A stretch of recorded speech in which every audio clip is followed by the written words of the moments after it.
pendant 5 années, j'ai subi des troubles anxieux généralisés.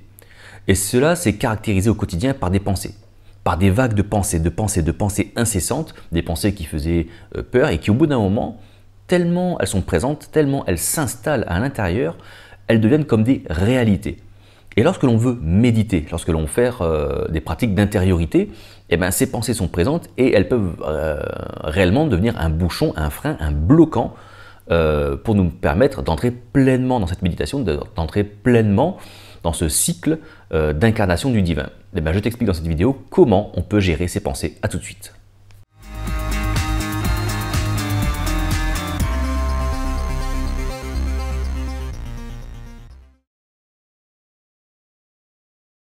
Bonjour à toutes et à tous, bienvenue pour ce nouveau partage sur la source intérieure.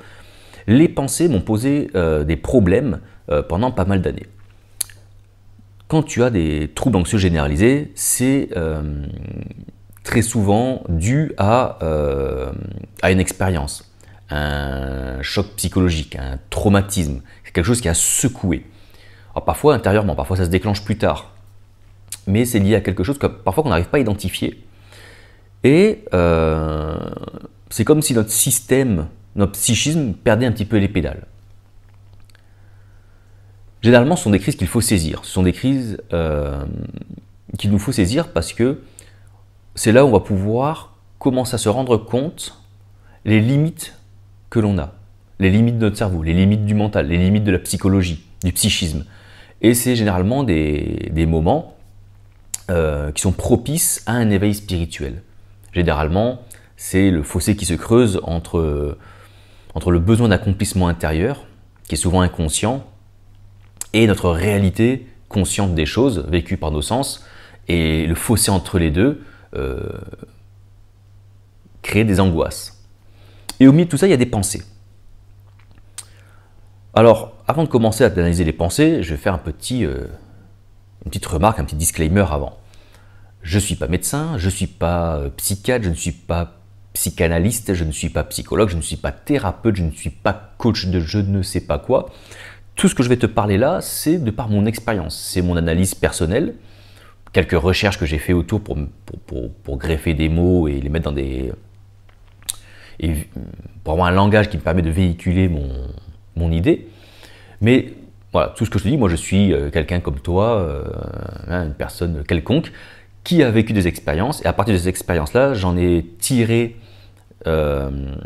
des conclusions pas forcément définitives, mais en tout cas, j'en ai fait comme un état des lieux, en tout cas. Et c'est ça que je vais te partager. Pour moi, l'homme, nous ne produisons pas de pensée. Ça peut paraître un peu bizarre dit comme ça, mais je ne pense pas que l'on produit des pensées. Pour moi, les pensées sont comme des véhicules. D'ailleurs, dans la tradition, on va dire biblique, pour moi, les pensées sont les anges et les démons. Pourquoi? Parce que, en fait, démon, c'est un ange déchu, et un ange, c'est un messager. Donc, c'est un transport. Maintenant, soit c'est un transport qui amène un message de vie, soit c'est un transport qui amène un message de mort. Et souvent on me dit, quand j'étais dans les milieux religieux, on me disait, ah ben si tu as une pensée qui fait du bien, c'est de Dieu. Si tu as une pensée qui te fait peur, c'est du diable. Bon, ça je pense que c'est des conneries. Parce que on peut être dans des choses qui pour moi n'amènent pas la vie. Par exemple, fumer des cigarettes. Fumer, on le sait, ça pourrit le corps. C'est pas d'un point de vue moral, c'est bien ou c'est mal, je te parle pas de ça. Mais fumer, physiologiquement parlant, ça te bousille le corps. Je ne pense pas que fumer soit donc une bonne chose pour l'homme. Non pas sur un point de vue moral, mais sur un point de vue du bon sens. Fumer c'est mal, pourquoi? Pas parce qu'il y aura une doctrine ou un dogme religieux dessus. C'est mal, pourquoi? Parce que tout simplement cela abîme le corps. Tout simplement. Mais quand tu fumes, tu as une dépendance avec la nicotine. Et par exemple, c'est cette dépendance-là qui envoie une pensée qui est comme un véhicule, et cette pensée te dit, oh, une nouvelle clope. Tu fumes ta clope, la nicotine monte. Alors tout ça, évidemment, quand je parle d'ange, de démon, ça se matérialise bien évidemment par de la chimie qui se fait dans le cerveau. Et tu pourrais dire, ah, tiens, il me reste une clope. Et là, quand tu dis, ah, il me reste une clope, je vais pouvoir la fumer, tout de suite, ah, une petite pensée qui monte, et tu dis, ah, ben ça va mieux. Est-ce que c'est une pensée de vie pour autant de savoir que tu vas pouvoir encore fumer et encore te bousiller la santé? Je ne crois pas. Donc, une pensée qui fait du bien, une pensée qui fait du mal, ou enfin, qui rendrait joyeux, ou qui rendrait malheureux, ou qui stresserait, n'est pas pour moi valable pour définir si c'est une pensée qui vient, qui apporte la vie, ou une pensée qui apporte la mort. Quand je parle de vie et de mort, je parle de vie et de mort spirituelle, c'est-à-dire celle de l'âme.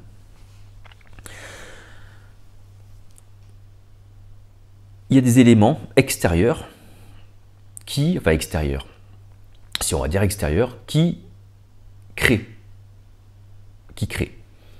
qui envoient des choses. Et ensuite, ces choses-là, qu'on va nommer pensées, parviennent au mental, qui analyse et qui transmet à la conscience. Et qui devient donc une réalité. Quand ça arrive à la conscience, ça devient une réalité pour nous.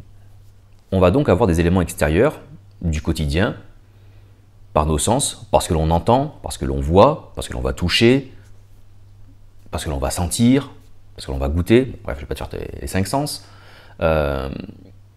qui vont donner une information. Cette information, elle est véhiculée par une pensée.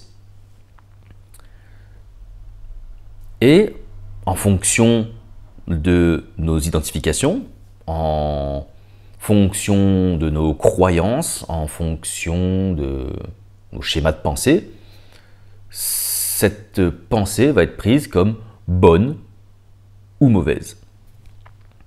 Lorsque l'on développe des troubles anxieux généralisés, je te l'ai dit, il y a comme un mécanisme qui s'enraye un petit peu, qui s'emballe. Il s'emballe pourquoi? Parce que à l'intérieur de toi, il y a inconsciemment, c'est-à-dire que inconsciemment, c'est pas qu'il y a un conscient et un inconscient vraiment, on peut le matérialiser comme ça, je pense, mais pour moi, il y a la conscience de surface, celle qu'on a, et une conscience plus profonde, dans laquelle on ne va pas forcément, et c'est ça qu'on appelle peut-être subconscient, sous-marin, tu vois, finalement. Finalement, je m'en sors pas si mal avec les termes. Lorsque l'on reste en surface, on ne se rend pas compte qu'au fond de la conscience, tout au fond, il y a comme une pointe de la conscience qui vient toucher ce qu'on appelle le divin, c'est-à-dire le grand principe qui est lui-même rempli de plein de principes, mais le grand principe de vie qui amène une vie selon les lois universelles, les lois cosmiques, les lois physiques, métaphysiques, de comment l'homme doit vivre. Et dans l'homme, à un moment donné, soit par un choc émotionnel, soit par un traumatisme, ou parfois pour d'autres raisons, c'est un peu ce qui fait la beauté du truc, chacun vit son truc, mais ça va comme secouer un petit peu ce subconscient, cette conscience profonde. Et on a un truc intérieur, on ne sait pas d'où ça vient, qui arrive à la surface, qui arrive à notre conscience, on va dire, de surface. On ne comprend pas trop, mais on se rend bien compte que là, il y a un truc qui est incohérent avec les données qu'on a de nos sens, avec nos croyances. On se dit, c'est pas qu'on se dit, c'est qu'il y a un truc qui se passe à l'intérieur qu'on n'arrive pas à définir. Et ce qui va se passer, c'est que du coup, comme on sent ce malaise, on sent ces troubles anxieux, moi mon trouble anxieux, ça a été un choc est arrivé et les pensées sont arrivées après. Donc tu as ce trouble, oula, qu'est-ce qui se passe? Et le mental, la conscience, comme il n'y a pas encore d'éveil, la conscience se tourne vers son fidèle conseiller qui est le mental. Qu'est-ce que tu me dis? Et là, le mental, il est comme ça, il fait putain, j'en sais rien, moi. Et là, ça commence. Et là, il va commencer à analyser. Il va analyser tout ce qui est ressenti physiologique, tout ce que je ressens dans la poitrine, tout moindre fait et geste. Il va analyser tout ce qu'il voit. Il va chercher des signes partout. Clac, clac, clac, clac, clac. On va avoir un mental extrêmement à l'affût pour apporter une réponse à la conscience. Qu'est-ce qui se passe? Pourquoi je vais mal? Et c'est là où du coup les pensées arrivent. Le mental va commencer à aller chercher des informations et du coup, il va prendre des informations. Ces informations viennent comme des pensées. Clac, clac, clac, clac, clac, clac, clac, clac, clac, clac, clac, clac, clac, clac, clac. Et il y en a de partout. Et ce ne sont que des pensées de mort spirituelle. On se calme. Moi, je vais te dire, celle qui m'a fait le plus peur, c'était une pensée, j'avais développé, c'était des pensées Imagine, donc tu as l'impression de devenir fou, parce que les troubles anxieux généralisés, quand ça t'arrive au tout début, tu as l'impression que tu es en train de devenir fou, tu as l'impression que tu perds les pédales. Et moi, la première chose, fou, folie, asile, asile égale dépression, dépression égale suicide. Ça va vite, hein. Ah, j'ai un cerveau, il carbure celui-là, tu vois. Et donc, suicide, ma conscience, elle a pris ça. Donc l'autre, le mental, il balance ça à ma conscience, elle voit le mot suicide, elle fait ah, j'ai pas envie de mourir. L'ego, il fait on va pas mourir. Et du coup, se développent ces pensées, en fait, au bout d'un moment, à force de venir, et de ne pas trouver de cohérence, finalement, avec ce qui est à l'intérieur, parce que je te rappelle que tu as un conflit qui est de plus en plus conscient, entre guillemets. Ces pensées, au bout d'un moment, à force de venir, les plus traumatisantes, les plus étranges, les plus bizarres, les plus incohérentes, finalement, vont commencer à prendre racine. À force de venir. Parce que plus elles sont incohérentes, moins elles trouvent forcément de logique, et donc elles ne s'installent pas forcément dans la conscience, dans notre réalité. Et donc elles reviennent. Et c'est celle qui insiste le plus. Et ce qui est marrant, c'est que chez moi, donc ça a développé comme une phobie, pas une phobie du suicide, une phobie d'avoir un jour des pensées suicidaires. Donc je n'avais pas de pensée suicidaire, j'en avais aucune, mais j'avais peur d'en avoir. Est-ce que tu vois un peu le truc très bizarre qui a réussi à se mettre?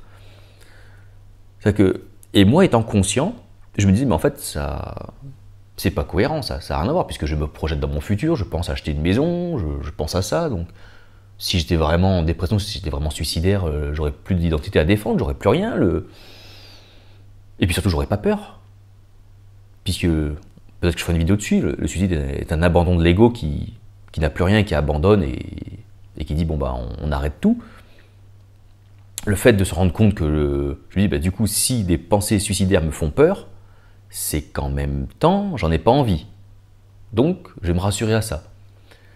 Et ces pensées-là, donc je te prends cet exemple-là, pour d'autres personnes ça va être complètement autre chose, elles vont commencer à s'installer et ça va commencer à être analysé, réanalysé, ce qu'on appelle des ruminations. Et dès que l'on va tomber par exemple sur quelqu'un qui va vous parler de méditation, qui va vous parler en tout cas de l'intériorité, parce qu'il y a plusieurs méditations. Moi je te parle de celle qui va faire cet exercice de conscience pour te tourner vers le divin, vers ce grand principe, sur cette grande harmonie universelle, sur cette grande harmonie divine.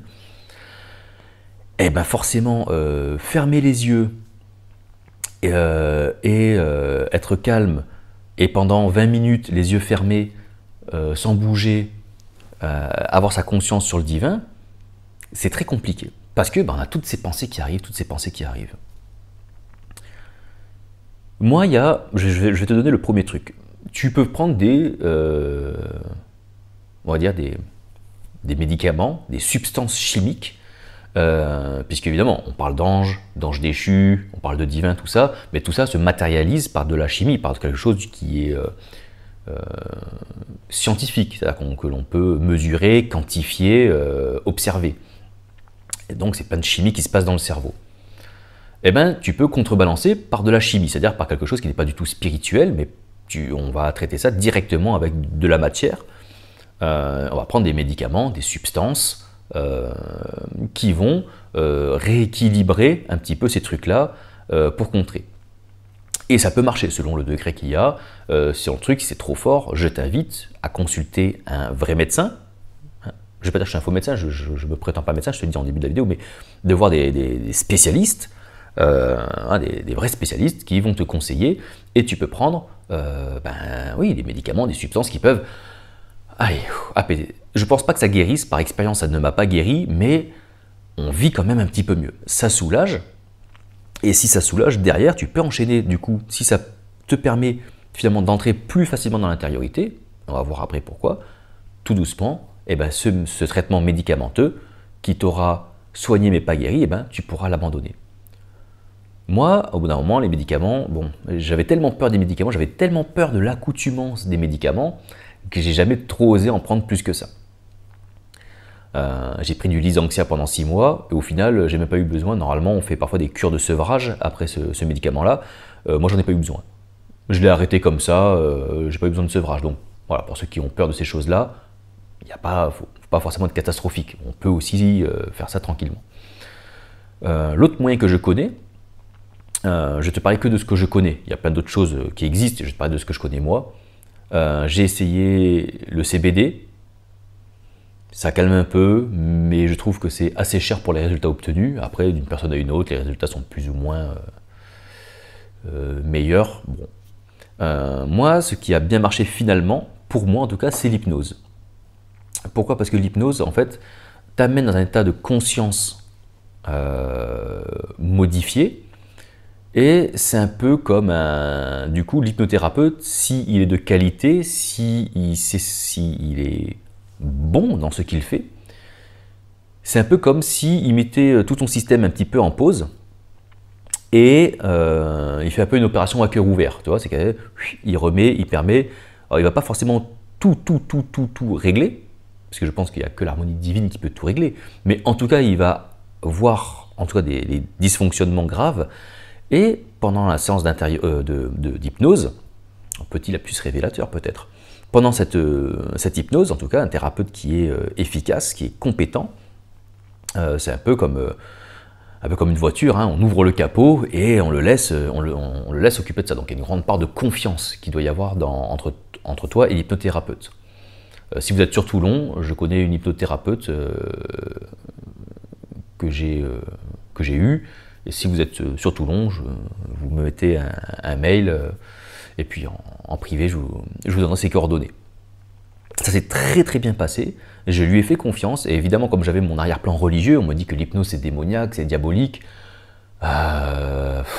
Stop. Stop, on arrête. Tout ce qui peut diabolique, c'est ce que va faire le thérapeute. C'est pas l'hypnose en elle-même. Donc c'est pour ça que je te dis qu'il faut trouver un bon thérapeute, pas forcément un thérapeute chrétien, ça veut rien dire, ou un thérapeute musulman pour les musulmans. Non, juste, il faut avoir un bon échange, prendre le temps d'échanger avec ce thérapeute ou ce praticien d'hypnose, de voir où est la confiance. Si vous êtes religieux, parlez-lui de votre religion, parlez-lui de votre foi, comme ça il pourra la prendre en considération, la prendre en compte, et évitera d'employer parfois des mots qui peuvent... Bref, finalement, ça s'est très bien passé. Ce qui a fait, c'est que ça a calmé certaines peurs. Elle a remis en place, on va dire, certaines choses qui ont baissé la réflexion, qui ont baissé le mental, qui ont baissé un peu tout ce brouhaha. Et en baissant tout ce brouhaha de pensée, la conscience qui n'est plus obnubilée par le fait, comme elle reçoit moins d'informations, en fait c'est comme un cercle vicieux. Plus elle reçoit d'informations du mental, plus elle s'affole, plus elle en demande, parce qu'en plus elle les trouve incohérentes, et c'est un cercle vicieux. Et donc l'hypnose va permettre à cette conscience de se baisser un petit peu, de moins demander au mental. Le mental du coup il va amener un petit peu moins de trucs, tu vois, ça va faire un cercle vertueux. Et donc ça va baisser un petit peu la conscience. Et en baissant un petit peu la conscience, enfin ce niveau d'excitation, de peur de la conscience, elle va pouvoir se dire « Hey !» Et c'est là où je mets la limite entre l'hypnose ou entre la psychologie, si on veut dire, et le spirituel, il est là. C'est-à-dire que d'un point de vue hypnose, d'un point de vue psychothérapie, thérapie cognitive, tout ce qui est TCC, tous ces trucs-là, qui sont de très bonnes choses, et il faut pas hésiter à les utiliser à bon escient. Moi, je suis complètement pour ces choses-là, pour ces aides-là. Consultation chez des psychiatres, chez des psys, moi je suis complètement pour, à partir du moment où on tombe évidemment sur des gens compétents, mais ça c'est comme pour tout, hein. Il y a les bons psychiatres et les mauvais psychiatres, je te garantis que j'en ai eu quelques-uns, où je suis resté une demi-heure dans le cabinet, je me suis barré, et d'autres qui ont été géniaux, comme il y a le mauvais chasseur et le bon chasseur. Hein. Mais, du coup, voilà, ça apaise. Et là, tu peux retrouver un niveau de vie que tu avais avant. C'est-à-dire que voilà, tu n'as plus de troubles anxieux généralisés. Voilà, tu as cassé ce rythme-là. Mais du coup, tu n'as pas répondu au problème des profondeurs, en fait. Donc, tu n'es pas à l'abri qu'au prochain truc, boum, ça recommence. Tu vois? Et il y a le problème. Donc, c'est pour ça que là, c'est une occasion à saisir quand tu as ce truc-là. Et c'est là où tu bascules ensuite dans le spirituel, qui n'est pas un truc... une espèce d'évaporation, de trucs bizarres, évanescents, palpables, tout bizarre. Non, en fait, c'est moi la pratique que je fais, donc c'est la pratique de l'intériorité, c'est-à-dire où ma conscience, du coup, plutôt que d'aller chercher dans le mental, d'aller chercher dans l'ego, d'aller chercher dans les sens de ce qui est perceptible, elle va se tourner en elle-même. Elle va regarder au plus profond d'elle-même. Et au plus profond d'elle-même, parce que je l'ai vécu, parce qu'il y a une partie d'abandon à ce message-là qui est au-dedans de toi et le royaume. Et c'est quoi le royaume? Le royaume, c'est Dieu. Le royaume, c'est quoi? C'est un ensemble de... Il symbolise en fait un ensemble de règles, un ensemble de lois métaphysiques, universelles, cosmiques. Cosmique, ça fait un peu bizarre à dire. Christiques, divins, qui sont là. Et que si on les laisse vivre, eh ben, on vit bien. C'est-à-dire qu'on vit en harmonie avec tout.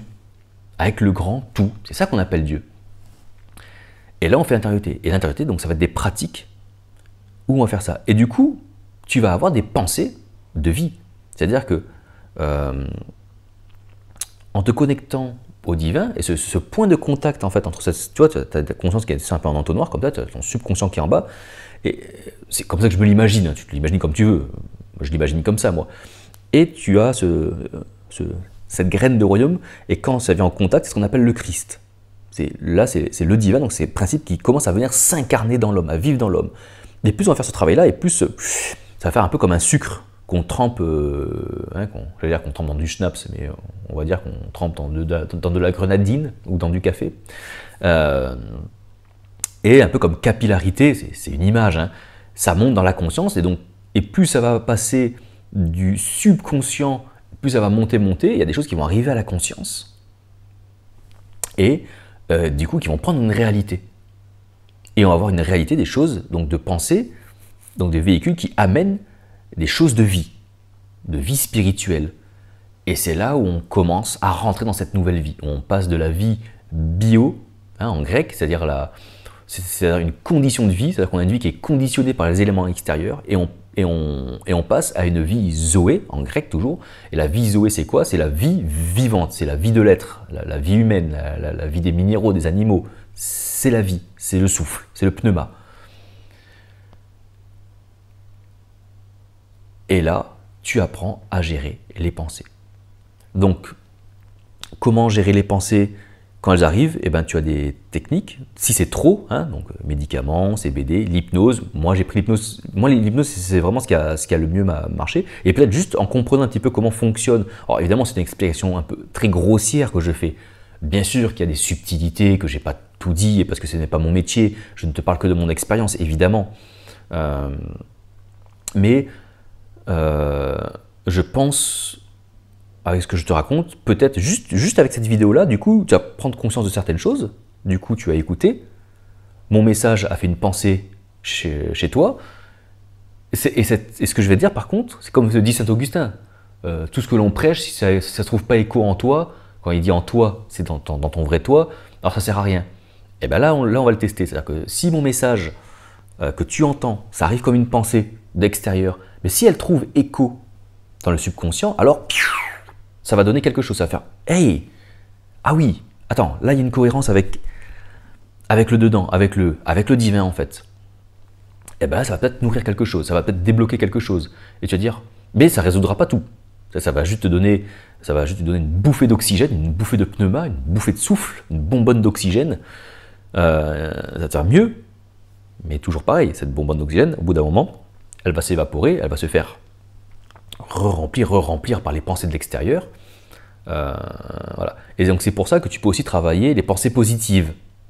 Voilà, c'est pas un truc que je suis fan, parce que ça n'a pas trop marché, parce que je trouve que c'est très court-termiste, c'est très instanté, hein, ça s'évapore très vite, mais tu peux faire ça aussi, quoi.